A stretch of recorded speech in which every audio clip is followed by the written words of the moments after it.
नमस्कार।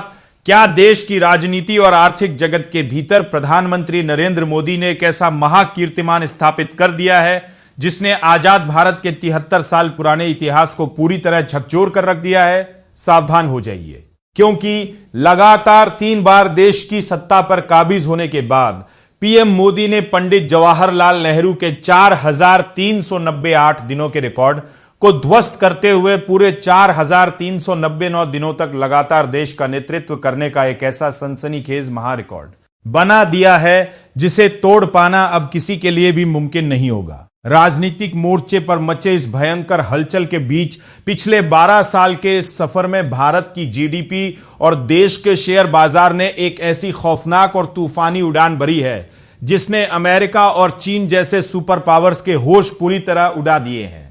आज के इस बेहद हाई एनर्जी और रोंगटे खड़े कर देने वाले 3 मिनट के विशेष बुलेटिन में हम मोदी सरकार के इन 12 सालों की सबसे बड़ी और चौंकाने वाली आर्थिक सर्जिकल स्ट्राइक का ऐसा लाइव पर्दाफाश करेंगे जो आपकी आंखें पूरी तरह खोल देगा। वीडियो को अंत तक देखिएगा, क्योंकि आज हम आपको शेयर बाजार में मचे उस महाविस्फोट का असली सच बताएंगे जिसने छोटे निवेशकों को रातों रात करोड़पति बना दिया है। इस वक्त की सबसे बड़ी और ब्रेकिंग खबर सीधे देश के राजकोषीय खजाने से आ रही है, जहां साल 2014 में भारत की जीडीपी महज $2.04 ट्रिलियन थी और हम दुनिया की अर्थव्यवस्थाओं में 10वें पायदान पर रेंग रहे थे। लेकिन आज साल 2026 में भारत की जीडीपी दोगुनी रफ्तार से छलांग लगाकर सीधे $4.15 ट्रिलियन के महाशिखर पर पहुंच चुकी है।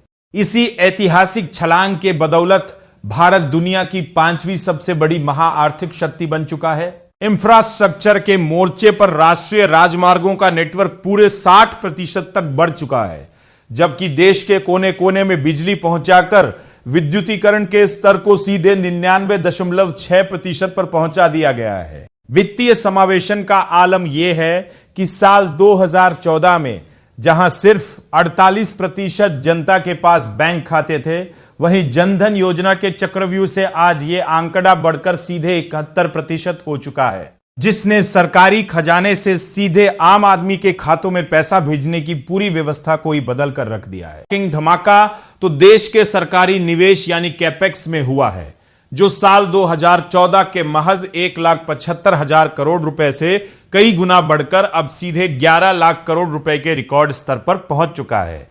इसी भारी भरकम पूंजी के दम पर जीएसटी, पीएलआई और मेक इन इंडिया जैसे बड़े फैसलों ने देश को एक ग्लोबल मैन्युफैक्चरिंग हब बना दिया है। डिजिटल भुगतान की दुनिया में तो भारत ने पूरी दुनिया को घुटनों पर ला दिया है, क्योंकि आज अकेले यूपीआई के जरिए देश में हर महीने पूरे 20 लाख करोड़ रुपए से अधिक का महा लेन देन हो रहा है, जिसकी मिसाल पूरी दुनिया में कहीं नहीं मिलती। वहीं दलाल स्ट्रीट यानी शेयर बाजार पर नजर डालें तो साल 2014 में जो निफ्टी महज 7,200 अंकों पर था, वो आज 23,300 के पार निकल चुका है।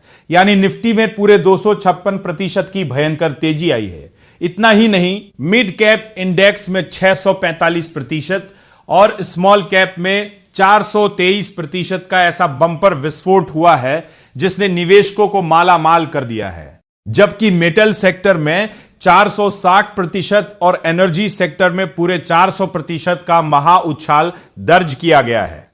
तो कोविड महामारी और वैश्विक तनाव जैसी भयंकर चुनौतियों को मात देकर क्या भारत बहुत जल्द दुनिया की तीसरी सबसे बड़ी आर्थिक महाशक्ति बनने का अपना सपना पूरा कर पाएगा, या फिर आने वाली वैश्विक मंदी इस रफ्तार पर ब्रेक लगा देगी?